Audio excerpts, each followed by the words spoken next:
हम लगातार आपको ये कहते आ रहे हैं कि बात सिर्फ किसानों के आंदोलन की नहीं है, इसके पीछे की कहानी बहुत बड़ी है।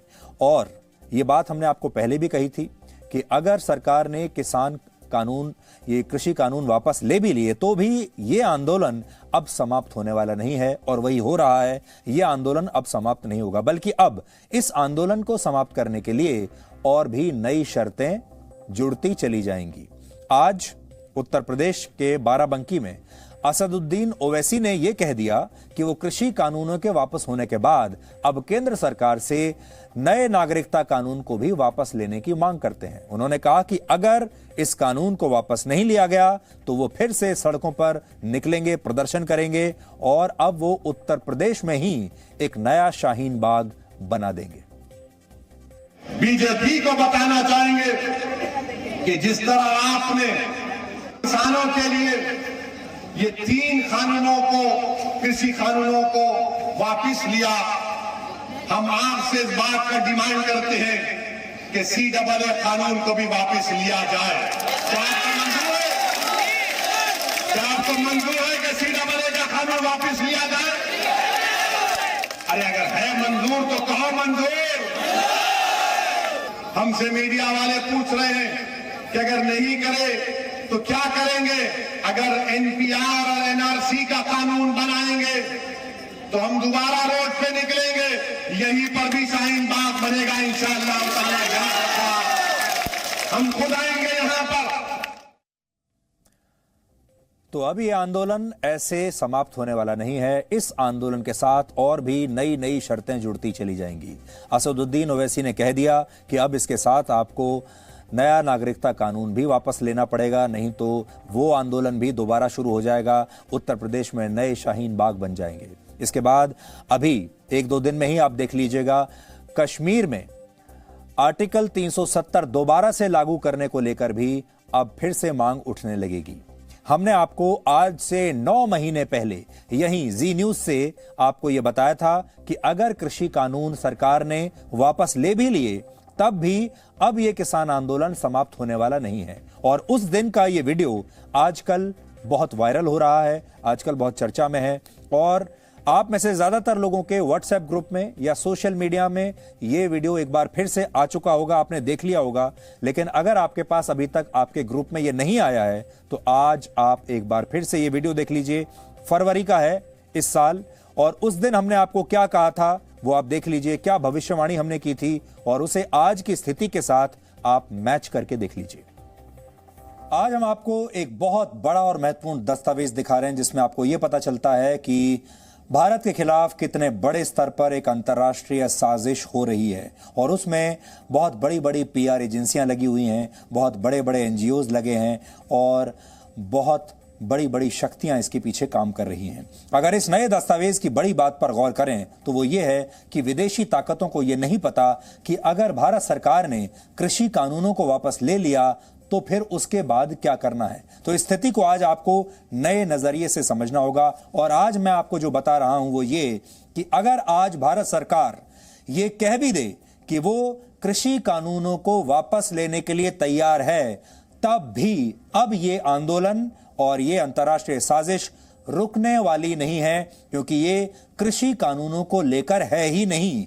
ये साजिश कृषि कानूनों का सिर्फ इस्तेमाल कर रही है, लेकिन कृषि कानूनों को वापस दिलवाना करवाना वो इसकी अंतिम मंजिल नहीं है। इसलिए एक बात आप जान लीजिए, आज अगर भारत सरकार कह भी दे कि कृषि कानून वापस ले रहे हैं, तब भी अब यह आंदोलन रुकेगा नहीं, क्योंकि यह आंदोलन की जो सड़क है, इस आंदोलन का जो हाईवे है, यह असल में कहीं और जाता है। इसका उद्देश्य असल में कुछ और है। क्या है, अब मैं आपको पढ़कर बताता हूं। सोचिए, अगर सरकार किसानों के दबाव में आकर कृषि कानूनों को वापस लेने की घोषणा कर दे तो फिर क्या होगा। कल्पना कीजिए, तब शायद आंदोलन कर रहे किसान असमंजस में पड़ जाएंगे कि सरकार इतनी आसानी से मान कैसे गई, और शायद वो ये कहेंगे कि ऐसे कैसे समाप्त हो सकता है ये आंदोलन। तो इसकी संभावना है कि तब वो ये मांग भी सरकार के सामने रख दें कि पहले उग्रवादी वामपंथी नेताओं को जो इस समय जेल में हैं उन्हें छोड़ा जाए, क्योंकि इस आंदोलन में वामपंथी भी शामिल हैं, वो अपने सारे लोगों को छुड़वाएंगे, वो सारे अर्बन नक्सल्स को छुड़वाएंगे। इसलिए अगली मांग तुरंत ये आ जाएगी, जैसे ही उन्हें लगेगा कि सरकार झुक रही है, कि अब सारे अर्बन नक्सल्स को जेल से छोड़ा जाए, नहीं तो हम उठेंगे नहीं यहां से।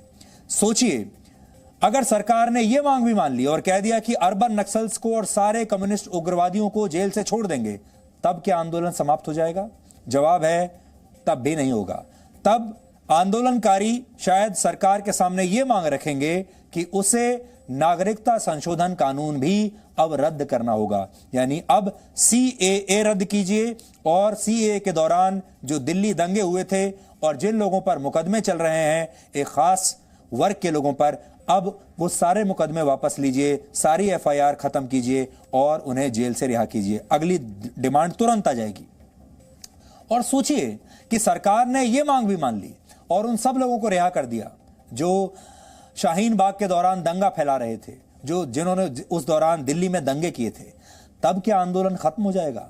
जवाब है नहीं, तब भी नहीं होगा, इतनी आसानी से नहीं होगा।